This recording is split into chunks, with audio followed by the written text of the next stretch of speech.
Good evening students, आज हम पढ़ने जा रहे हैं क्लास 12 की मैथमेटिक्स एक्सरसाइज 1.1 और प्रॉब्लम नंबर 1 का थर्ड कराने जा रहे हैं।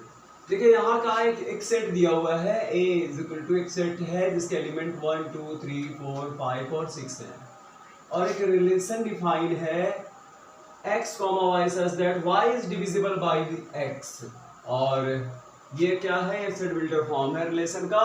और यहाँ कह रहा है कि y जो है वह x से डिविजिबल है।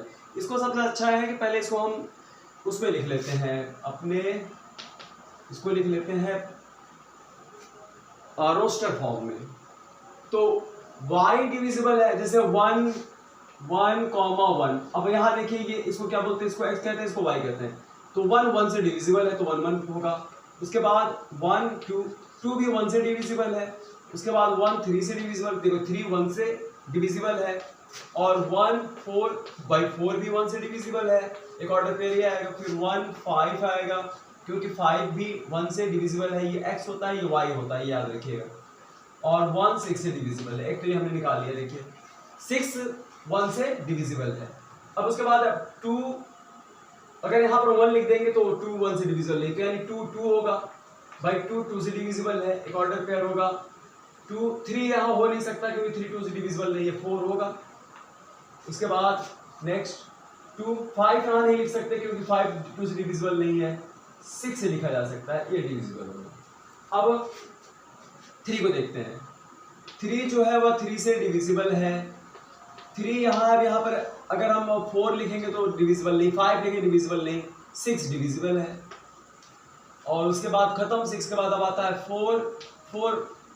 देखिए यहाँ 4 जो है वो 4 से डिविजिबल है, कहा है y इज डिविजिबल। और उसके बाद अगर हम यहाँ 4 लिखते हैं तो यहाँ पर ऐसा कुछ भी नहीं है जो डिविजिबल होगा। भाई 5 डिविजिबल नहीं है 4 से, 6 भी डिविजिबल नहीं है। तो अब 5 जो है, अब यहाँ देखिए 5 जो है 5 से डिविजिबल है। अब इसके बाद कुछ भी नहीं लिखा जा सकता, 6 क्योंकि 6 जो है वो 6 से डिविजिबल है। ये आया, ये क्या मिल गया, ये हमारे पास एक रिलेशन मिल गया जो कि यही है। और कैसा फॉर्म है ये जो है सीधा रोस्टर फॉर्म है। अब हमें अपने रिलेशन में चेक करना है कि क्या ये रिलेशन जो है वो हमारा रिफ्लेक्सिव है। तो रिफ्लेक्सिव होने की कंडीशन क्या डेफिनेशन है, x related to x belongs to our for all elements x belongs to set A। Set A का हर एलिमेंट अपने से रिलेट होना चाहिए, यानी रिफ्लेक्सिव पेयर होना चाहिए। इसमें हर एलिमेंट 1 2 1 1 से रिलेट होगा, 2 2 से रिलेट होगा, 3 3 से रिलेट होगा, 4 4 से रिलेट होगा, 5 5 से 6, यानी रिफ्लेक्सिव पेयर होना चाहिए। आइए देखते हैं, यहाँ इस ऑर्डर पे हम देखिए 1 1 है, रिफ्लेक्सिव पेयर है, 1 1 से रिलेट हो रहा है, फिर 2 2 से रिलेट हो रहा है, अभी 3 3 होना चाहिए है, 3 3 4 4 भी है, 5 5 भी है, 6 भी है, हर एलिमेंट अपने से रिलेट हो रहा है। तो ये डिफिनेशन यहाँ पर पूरी होती है। तो इसको हम कह देंगे हाँ सब रिफ्लेक्सिव पेयर है, हर एलिमेंट का रिफ्लेक्सिव पेयर है। तो इसके लिए लिखेंगे R इज रिफ्लेक्सिव। ये रिफ्लेक्सिव है, R इज रिफ्लेक्सिव बिकॉज, क्यों रिफ्लेक्सिव है, इसलिए रिफ्लेक्सिव है क्योंकि 1 1 बिलोंग्स टू R, या एक ऐसा करते हैं, सब एक साथ में लिख लेते हैं, ठीक है, यहाँ कॉमा करके एक बार लिख लेंगे। उसके बाद 2 2 3 3 4 4 5 5 और 6 6, ये सब के सब क्या है, सब हमारे इस रिलेशन में है, यानी सारे रिफ्लेक्सिव पेयर हमारे रिलेशन में है, इसलिए ये रिफ्लेक्सिव हो गया। अब सिमेट्रिक चेक करते हैं। सिमेट्री होने की कंडीशन क्या होती है, x अगर y से रिलेट है तो y को भी क्या होना चाहिए, x से रिलेट होना चाहिए। अगर x y से रिलेट है कहने का मतलब x कॉमा, अगर रिलेशन में x y है तो क्या होना चाहिए, y x को भी होना चाहिए, इसको भी होना चाहिए। तब क्या होगा, तब रिलेशन सिमेट्रिक माना जाएगा। तो आइए चेक करते हैं, मतलब हर ऑर्डर पेयर का सिमेट्रिक पेयर होना चाहिए। तो 1 1 रिफ्लेक्सिव पेयर है, तो ये अपने आप में सिमेट्रिक पेयर है। 1 1 का सिमेट्री 1 1 ही होगी। 1 2 का 2 1 होगा, देख ले कहीं 2 1 है? 2 1 तो कहीं भी नहीं है। जब 2 1 कहीं नहीं है, एक minute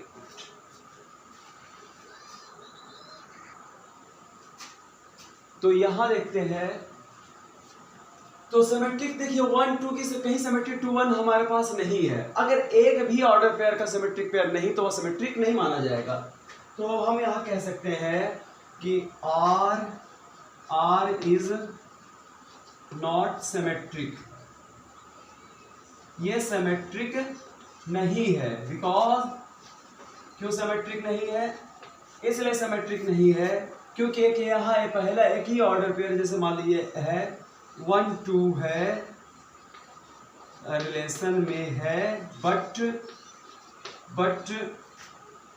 2 1 does not belongs to R। तो ये नहीं है। वैसे 1 3 का भी देख लेते हैं, लेकिन अब यहीं पर आगे देखने की जरूरत ही नहीं है, यही से हमें पता चल गया कि सिमेट्रिक। हाँ, ट्रांजिटिव के लिए आप समझते हैं, ठीक है। ट्रांजिटिव के लिए कंडीशन देखते हैं, क्या कोई ट्रांजिटिव पेयर जनरेट हो रहा है? ट्रांजिटिव पेयर जनरेट होने के लिए क्या होना चाहिए? अगर ट्रांजिटिव पेयर जनरेट हो जाएगा, ऐसी कंडीशन आ जाती है, तो ट्रांजिटिव पेयर ऐसे देखते हैं कि देखिए 1 1 दोनों में मिल रहा है, तो 1 1 को छोड़िए, 1 2 को देखिए, 1 2 है तो ट्रांजिटिव पेयर बनने की कंडीशन क्या होती है? जैसे 1 2 है, एक एलिमेंट कम से कम दोनों में सेम होना चाहिए। तो यहाँ 1 2 है तो और कहीं 2 है, यहाँ तो 2 2 हो गया, इसको दोनों सेम हो गया, इसे नहीं लेंगे, ये लेंगे, ये 2 4। अब इन दो पेयर को हम ध्यान से देखते हैं। ये जो दो पेयर हमारे पास है, इस दो पेयर को आप अच्छे से देखिए। किसको? 1 2 को और 2 4 को, इसको देखिए, इन दोनों को। अब इस दो पेयर को अगर हम देखेंगे यहाँ पर, तो देखिए यहाँ हम लिखने जा रहे हैं कि क्या है, यहाँ पर 1 2 है, 1 2 बिलोंग्स टू R। एक मिनट देखिए, कलर विजिबल है? हाँ, दिख रहा है, ठीक है, या इसे व्हाइट से लिखते हैं। चलिए 1 2 है, ये 1 है, 2 है, क्या है हमने लिखा? 1 लिखा और 2 लिखा, बिलोंग्स टू R। एंड उसके बाद यहाँ क्या? 2 4 लिखा, 2 4 बिलोंग्स टू R। तो ये सब मिलकर के क्या, देखिए कंडीशन क्या होगी कि ये ट्रांजिटिव पेयर जनरेट करेंगे। ट्रांजिटिव पेयर जनरेट करने के लिए देखिए एक एलिमेंट सेम होना चाहिए दोनों ऑर्डर पेयर में, तो आप 2 है, यहाँ 2 जो है वह दोनों में सेम है। और यहाँ पर हमने आपको बताया है कि एक में अगर वो डोमिन होगा तो दूसरे में वो कोडोमिन होगा। तो यहाँ पर ये देखिए 2 यहाँ कोडोमिन है, तो यहाँ पर डोमिन है। तो अब यहाँ पर ये कंडीशन बन गई कि ट्रांजिटिव पेयर को होना ही चाहिए, ट्रांजिटिव पेयर जनरेट करेंगे। अगर ट्रांजिटिव पेयर जनरेट हो जाता है, तब हमारा रिलेशन जो होगा वह ट्रांजिटिव माना जाएगा। तो आइए देखते हैं, ये 1 2 यानी 1 2 से रिलेटेड हो रहा, 2 4 से रिलेटेड हो रहा, तो 1 4 यानी यहाँ पर क्या मिल जाएगा? 1 4 भी होना चाहिए। और यही क्या है? ये तो ट्रांजिटिव पेयर है। तो आप आइए चेक कर लेते हैं, कहीं 1 4 है? भाई ये तो है, मिल गया 1 4, 1 4 यहाँ मिल गया। ये मिल गया कि नहीं 1 4? ये देखिए, इसको यहाँ देख लीजिए आप, 1 4 मिल गया। तो जब 1 4 यहाँ पर मिल गया, तो यहाँ पर क्या हुआ? ये मिल गया 1 4, इसका मतलब यह रिलेशन हमारा ट्रांजिटिव हो गया। तो R is transitive, R is transitive. Transitive है बिकॉज, क्यों ट्रांजिटिव है? इसलिए ट्रांजिटिव है क्योंकि यहाँ पर यह कंडीशन मिल गई कि ट्रांजिटिव पेयर जनरेट हो रहा है। तो आप इसी को लिख दो, 1 2 बिलोंग्स टू R एंड दूसरा क्या है? 2 4 बिलोंग्स टू R। देन यानी 1 4 मस्ट बिलोंग्स टू R है, वो भी बिलोंग कर रहा है, इसका मतलब यह ट्रांजिटिव है। तब हम लिख सकते हैं R इज रिफ्लेक्सिव। एक मिनट देखिए, नीचे दिख रहा है, हाँ ठीक है। R is reflexive and transitive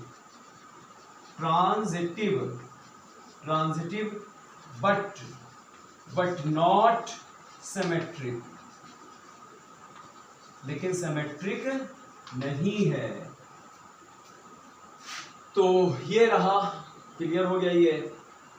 तो आप इसको अच्छे से समझ लीजिए, कॉपी कर लीजिए।